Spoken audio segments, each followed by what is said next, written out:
Hello, fellow UVU classmates.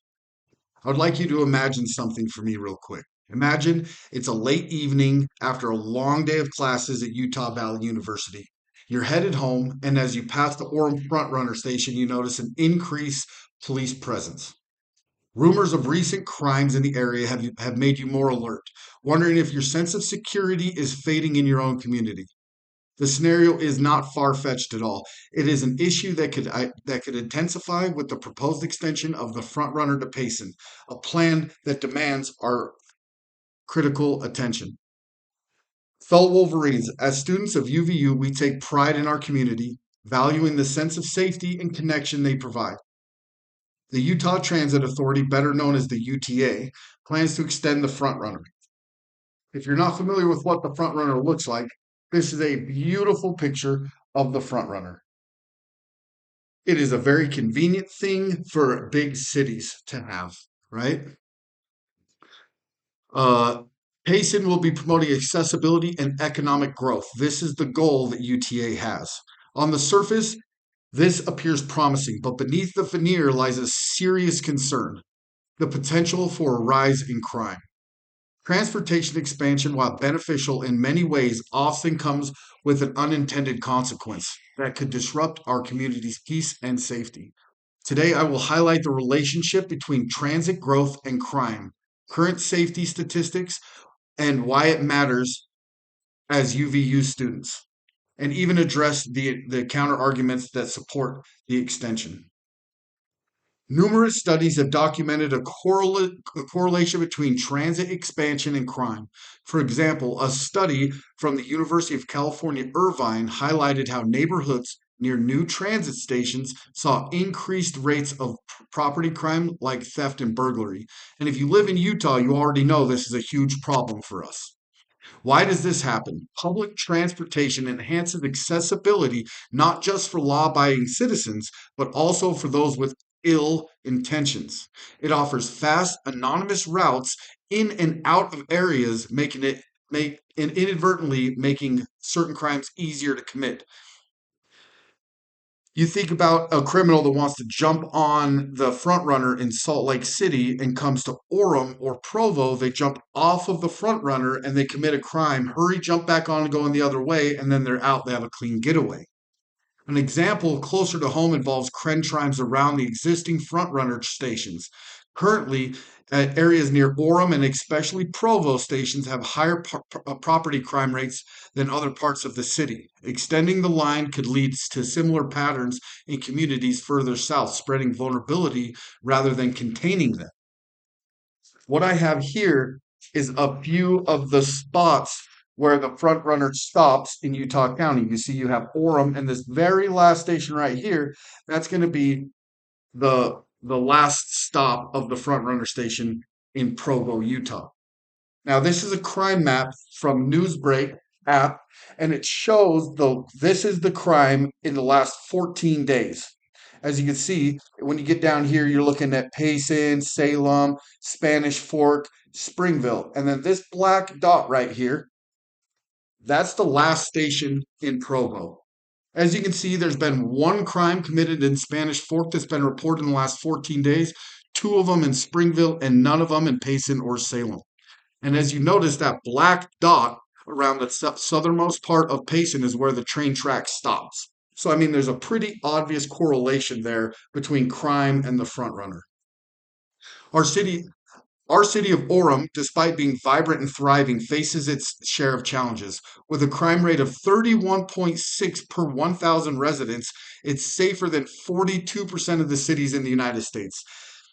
The southeast parts of Orem, home to the front runner station, bear the brunt of these challenges. The statistics raise an important question. Do we want to replicate these vulnerabilities in additional communities across the proposed route? Furthermore, the Orem station already sees incidents of petty theft and vandalism on nearly a daily basis.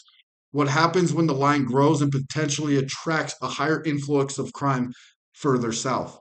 As students, many of us rely on the front runner for our daily commutes. Extending the line southward might seem like a convenient development, but convenience at the expense of safety is a compromise we should not accept. A surge in ridership, especially from areas with higher crime rates, could lead to an increased incidence both on campus and in nearby neighborhoods. How would this affect our ability to focus on our studies, attending evening classes especially, or enjoy campus events? Safety concerns could deter students from participating fully in campus life, which is the cornerstone of UVU's experience. Melbourne, Australia is a really good example, and they offer a stark warning. In 2023, the city's rail network reported over 3,300 criminal offenses, with the majority concentrated in suburbs with train stations. This includes violent crimes, assaults, robberies, and turning what should be blustering hubs of community life into places of fear. Excuse me. It's crucial that we learn from such examples and work proactively together to avoid similar outcomes here in Utah County. The UTA argues that the extension will boost economic activities in Payson and beyond. While this is a very valid point, economic growth doesn't always lead to safer communities. A study by the Center for Growth and Opportunity showed that fracking booms in the U.S. brought economic prosperity, but also a huge spike in crime rates. This paradox highlights the importance of planning not just for economic benefits, but for robust security measures as well. Supporters of the frontrunner expansion argue that it will significantly reduce traffic, congestion, and provide environmental friendly transit options for residents along the Wasatch Front. By making the commuter rail more accessible, UTA aims to cut down on carbon emissions and ease the burden on highways, creating long term sustainability benefits.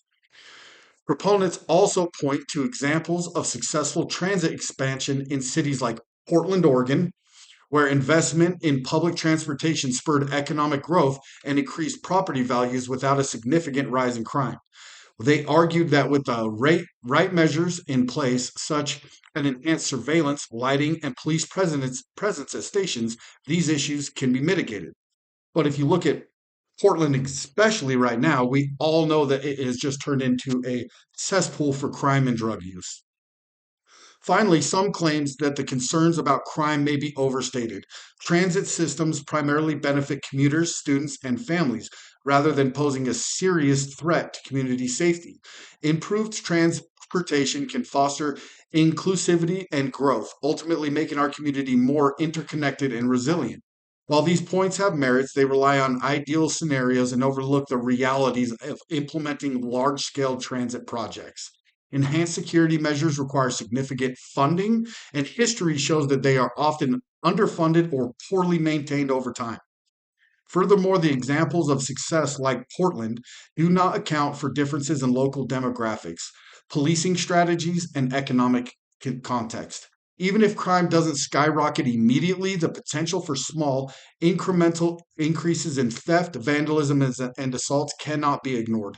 These minor incidents add up, contributing to an overall decline in the perceived safety of the community and students. We have a vested interest in ensuring our campus remains a secure place to learn and grow. In conclusion, while the Frontrunner's expansion of Payson offers promise in terms of connectivity and economic opportunities, it also carries significant risk that we cannot ignore. From well documented increases in crime rates to the direct impact on our campus community, the stakes are too high. Let us remember that progress should not come at the expense of safety. I urge you to engage in a discussion with UTA and local leaders to ensure that our concerns are heard. Together, we can advocate for development and prioritize on well being as much as our connectivity. Thank you so much for listening.